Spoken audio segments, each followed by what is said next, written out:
ಈಗಾಗಲೇ ಒಕ್ಕಲಿಗ ಶಾಸಕರಿಗೆ ಸಿಎಂ ಸಿದ್ದರಾಮಯ್ಯ ದೂರವಾಣಿ ಕರೆ ಮಾಡ್ತಾ ಇದ್ದಾರೆ ಅನ್ನುವಂತಹ ವಿಚಾರ ಗೊತ್ತಾಗ್ತಾ ಇದೆ. ಒಕ್ಕಲಿಗ ಶಾಸಕರ ಮೇಲೆ ನಿಗಾ ವಹಿಸೋದಕ್ಕೆ ಸಿಎಂ ಸಿದ್ದರಾಮಯ್ಯ ನಿರ್ಧಾರವನ್ನ ಮಾಡಿಕೊಂಡಿದ್ದಾರೆ. ಒಕ್ಕಲಿಗ ಶಾಸಕರಿಗೆ ಕಿವಿ ಮಾತನ್ನ ಹೇಳ್ತಾ ಇರುವಂತಹ ಸಿಎಂ ಸಿದ್ದರಾಮಯ್ಯ ಶಿರಾ ಶಾಸಕ ಜಯಚಂದ್ರ, ಮಾಗಡಿ ಶಾಸಕರಾಗಿರುವಂತಹ ಬಾಲಕೃಷ್ಣ, ಶ್ರೀರಂಗಪಟ್ಟಣದ ಶಾಸಕರಾಗಿರುವಂತಹ ರಮೇಶ್ ಬಾಬು ಮತ್ತು ಶಿವಲಿಂಗೇಗೌಡರಿಗೆ ಕರೆಯನ್ನ ಮಾಡಿದ್ದಾರೆ ಸಿಎಂ ಸಿದ್ದರಾಮಯ್ಯ. ಇಲ್ಲಿ ಗಮನಿಸಬೇಕಾಗಿರುವಂತಹ ವಿಚಾರ ಏನು ಅಂದ್ರೆ, ಒಕ್ಕಲಿಗ ಶಾಸಕರುಗಳೇ ಡಿಕೆ ಶಿವಕುಮಾರ್ ಪರವಾಗಿ ನಿಂತ್ಕೊಂಡಿದ್ದಾರೆ.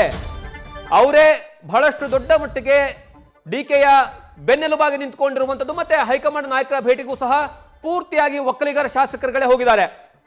ಆ ಕಾರಣಕ್ಕಾಗಿ ಈಗ ಸಿಎಂ ಸಿದ್ದರಾಮಯ್ಯನವರು ಒಕ್ಕಲಿಗ ಶಾಸಕರನ್ನ ತಮ್ಮತ್ತ ಸೆಳೆಯುವಂತಹ ಕಾರಣಕ್ಕಾಗಿ ಅವರಿಗೆ ಕಿವಿಮಾತನ್ನ ಹೇಳುವಂತಹ ಕೆಲಸವನ್ನ ಮಾಡ್ತಾ ಇದ್ದಾರೆ. ಅದರಲ್ಲಿ ಪ್ರಮುಖವಾಗಿ ಅವ್ರು ಹೇಳ್ತಾ ಇರುವಂತದ್ದೇನು ಅಂದ್ರೆ, ಆತುರದಲ್ಲಿ ಯಾವುದೇ ಕಾರಣಕ್ಕೂ ಯಾವ ನಿರ್ಧಾರಗಳನ್ನು ಸಹಿತ ಕೈಗೊಳ್ಳಬೇಡಿ.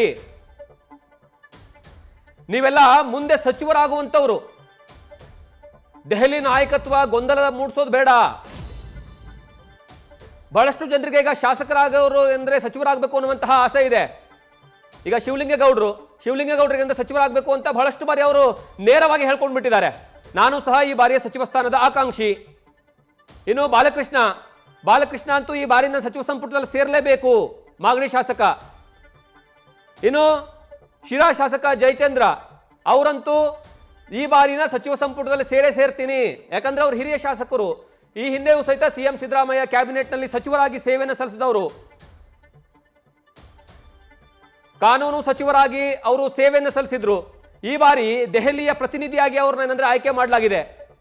ದೆಹಲಿಯ ವಿಶೇಷ ಪ್ರತಿನಿಧಿಯಾಗಿ ಅವರು ಏನಂದ್ರೆ ದೆಹಲಿಯಲ್ಲಿ ಇರ್ತಾರೆ. ಅವರು ಮತ್ತೆ ರಾಜ್ಯಕ್ಕೆ ಎಂಟ್ರಿಯನ್ನ ಕೊಟ್ಟು ರಾಜ್ಯ ಸಚಿವ ಸಂಪುಟದಲ್ಲಿ ಸೇರ್ಪಡೆ ಆಗಬೇಕು ಅನ್ನುವಂತಹ ಲೆಕ್ಕಾಚಾರದಲ್ಲಿ ಬಹಳಷ್ಟು ಬಾರಿ ಏನಂದ್ರೆ ಪ್ರಯತ್ನವನ್ನ ಪಡ್ತಾ ಇದ್ದಾರೆ. ಯಾಕಂದ್ರೆ ಒಂದು ಸೀನಿಯಾರಿಟಿ, ಎರಡನೇದಾಗಿ ಹಿಂದೆ ಇರುವಂತಹ ಅನುಭವ, ಮೂರನೇದಾಗಿ ಏನಂದ್ರೆ ತುಮಕೂರಿಗೆ ಮತ್ತೊಂದು ಸಚಿವ ಸ್ಥಾನವನ್ನು ಕೊಟ್ಟಿದ್ದೆ, ಆದ್ರೆ ಅದು ನನಗೆ ಕೊಡಬೇಕು ಅನ್ನುವಂತಹ ವಿಚಾರವನ್ನು ಹೇಳ್ಕೊಂಡಿದ್ದಾರೆ. ಆ ಕಾರಣಕ್ಕಾಗಿ ಇವರನ್ನ ಈಗ ಡಿ ಕೆ ಶಿವಕುಮಾರ್ ಅವರ ಬಣದಲ್ಲಿ ಗುರುತಿಸಿಕೊಳ್ಳುವಂತಹ ಸಾಧ್ಯತೆಗಳಿದಾವೆ. ಯಾಕಂದ್ರೆ ಒಕ್ಕಲಿಗ ಅನ್ನುವಂತಹ ಕಾರಣಕ್ಕಾಗಿ ಆ ಒಂದು ದಾಳ ಏನಾದ್ರೂ ಡಿ ಕೆ ಶಿವಕುಮಾರ್ ಹಿರಿಯ ಶಾಸಕರಿಗೆ ಹಾಕಿದ್ದೆ ಆದ್ರೆ ಅವರನ್ನ ಯಾವುದೇ ಕಾರಣಕ್ಕೂ ಸಹ ಡಿ ಕೆ ಶಿವಕುಮಾರ್ ಪರವಾಗಿ ಹೋಗಬಾರ್ದು ಅನ್ನುವಂತಹ ಕಾರಣಕ್ಕಾಗಿ ಡಿ ಕೆ ಶಿವಕುಮಾರ್ ಪರವಾಗಿ ನಿಂತ್ಕೊಳ್ಬೇಡಿ ಅನ್ನುವಂತಹ ಇಂಡೈರೆಕ್ಟ್ ಮೆಸೇಜ್ ಅನ್ನ ಕಿವಿ ಮಾತನ್ನ ಹೇಳುವಂತಹ ಕೆಲಸವನ್ನ ಮಾಡ್ತಾ ಇದ್ದಾರೆ. ಹಾಗಾದ್ರೆ ಸಿಎಂ ಕಿವಿ ಮಾತು ಏನು ಅಂತ ನೋಡ್ತಾ ಹೋದ್ರೆ, ಮೊದಲನೇ ಪಾಯಿಂಟ್, ಆತುರದಲ್ಲಿ ಯಾವುದೇ ಕಾರಣಕ್ಕೂ ನಿರ್ಧಾರವನ್ನ ತೆಗೆದುಕೊಳ್ಳಬೇಡಿ. ಯಾವುದೇ ಕಾರಣಕ್ಕೂ ಸಹಿತ ನೀವು ಒಂದು ಪರವಾಗಿ ನಿಂತ್ಕೊಂಡ್ಬಿಟ್ರೆ, ಅಂದ್ರೆ ಡಿ ಕೆ ಶಿವಕುಮಾರ್ ಪರವಾಗಿ ನಿಂತ್ಕೊಂಡ್ಬಿಟ್ರೆ ಈಗ ನಾಯಕತ್ವ ಬದಲಾವಣೆ ಅಂತೂ ಆಗೋ ಸಂದರ್ಭ ಇಲ್ಲವೇ ಇಲ್ಲ. ಯಾಕಂದ್ರೆ ಹೈಕಮಾಂಡ್ ನಿರ್ಧಾರ ಮಾಡಬೇಕದು. ಡಿ ಕೆ ಶಿವಕುಮಾರ್ ಹೇಳಿದ್ರು ಆಗೋದಿಲ್ಲ, ನಾನು ಹೇಳಿದ್ರು ಆಗೋದಿಲ್ಲ.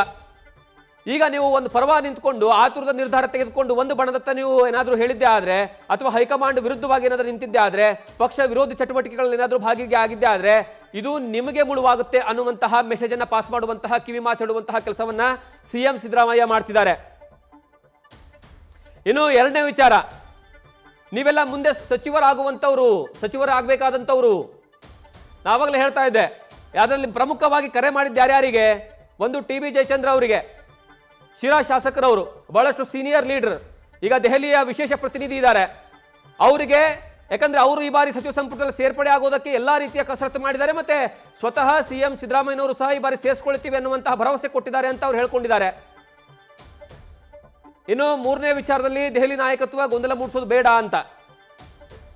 ಈ ಮೂರೂ ವಿಚಾರವನ್ನು ಇಟ್ಕೊಂಡು ಸಿಎಂ ನ್ಯೂಸ್ ಫಸ್ಟ್ ನಿರ್ಭೀತಿಯಿಂದ ನಿಮ್ಮ ಪರವಾಗಿ.